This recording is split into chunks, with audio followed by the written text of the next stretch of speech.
Un concours de caricature de Mahomet qui se solde par un attentat islamiste où 3 musulmans tués sur un campus américain. L'islamophobie est de sortie ces temps-ci aux États-Unis. Alors, pour lutter contre ce climat de haine, détendre l'atmosphère et faire évoluer les mentalités, plusieurs comiques d'origine musulmane ont décidé de s'attaquer aux racines du mal par le rire. Ahmed Ahmed est l'un d'entre eux. Après avoir été abonné au rôle de terroriste et de chauffeur de taxi, il est devenu le champion toute catégorie de l'humour musulman. Dieu est humour, c'est un sujet de Farah Alani. C'était à Doha, au Qatar, en juin 2010. Un homme se donne en spectacle lors d'une des fameuses conférences TED. Et dans cet émirat très rigoriste, il ose dire des choses étonnantes. This terrorist in the Middle East, he's from Egypt. Aliases he goes by are Ahmed Ahmed and Ahmed the Egyptian. You know, random Arabs walk up to him. Hey, bro, I saw you on YouTube. You're so funny. Tell me a joke. He's like, I'm not a comedian, bro. I'm a terrorist. Want me to prove it to you? I'll blow myself up right now, I swear. Google me. Il s'appelle Ahmed Ahmed, un Américain musulman né en Égypte il y a 45 ans. Un humoriste très connu aux États-Unis, adepte des one-man shows, qui passe son temps à taper sur les islamistes et les islamophobes en détournant les clichés racistes. Comme dans cette série, le journal intime d'un terroriste. Il y joue un terroriste donc, aux prises avec ses enfants qui ne veulent pas suivre ses traces. Son, what is this report you're working on? It's about what I want to do when I grow up. And that would be? A social worker. What?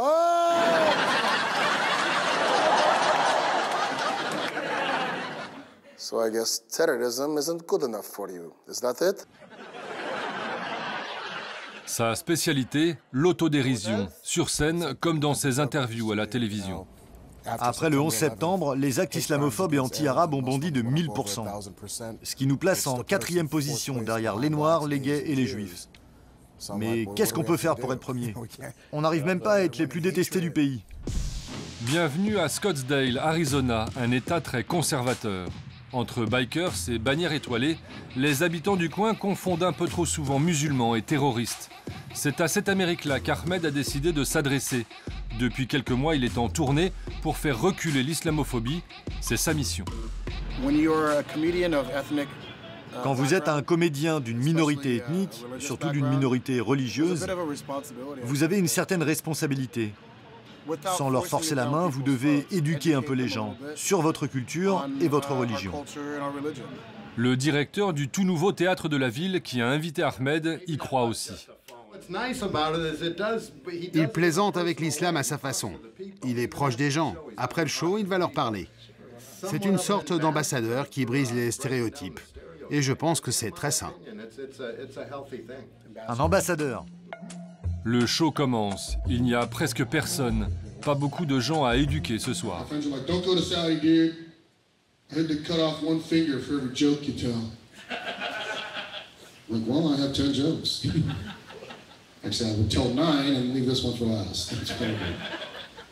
Après le spectacle, comme à son habitude, Ahmed va au contact du public. Sa mission, toujours.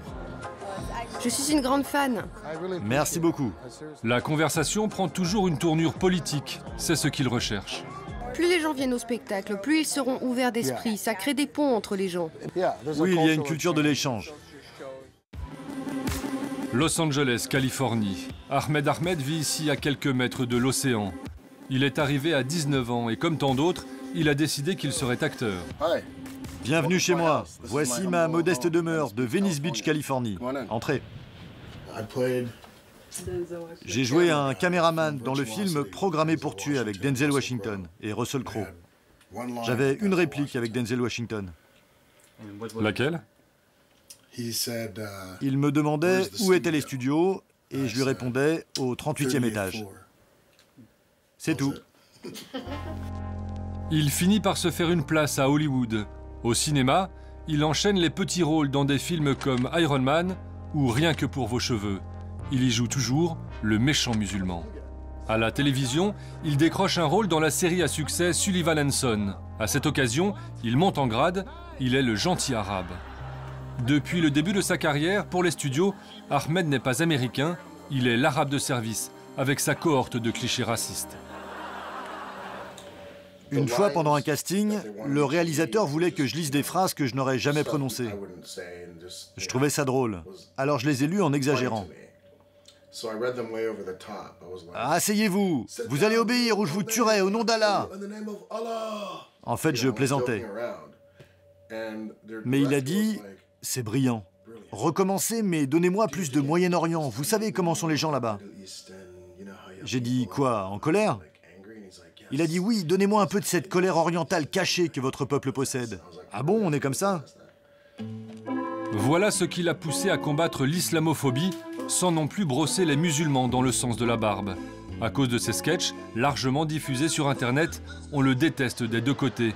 Sale arabe pour les uns, salaud d'américain pour les autres, comme le disent de nombreux messages postés sur YouTube. Espèce d'animal, tu dois te respecter et ne pas te moquer des Arabes. Vous, les Américains, vous êtes des chiens.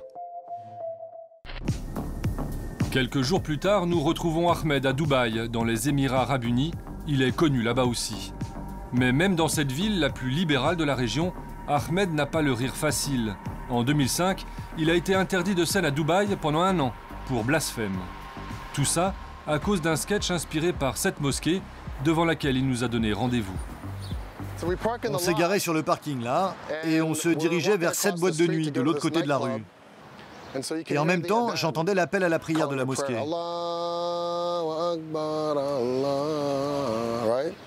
Et de l'autre côté, j'entendais la musique de la boîte de nuit.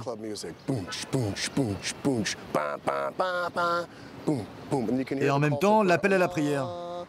C'était une contradiction très bizarre. De la réalité au sketch, ça donne ça.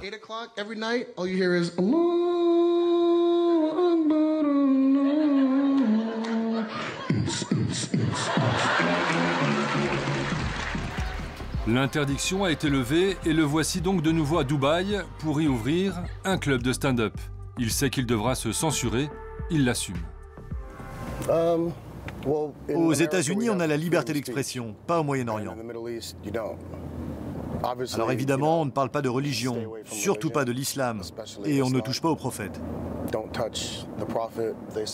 Vous savez, quand on te dit « ne tourne pas à gauche, sinon tu auras une amende », eh ben tu ne tournes pas à gauche. C'est aussi simple que ça. Suis les règles, tu seras tranquille. Pas facile de parler de religion, pas facile d'être un comique musulman, au Moyen-Orient comme aux États-Unis. Retour à Los Angeles, sur Sunset Boulevard.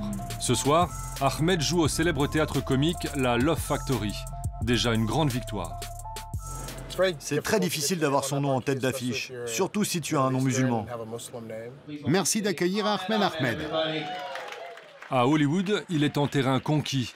Il joue à fond le musulman qui fait peur. Any other Arabs in here besides me? Perfect.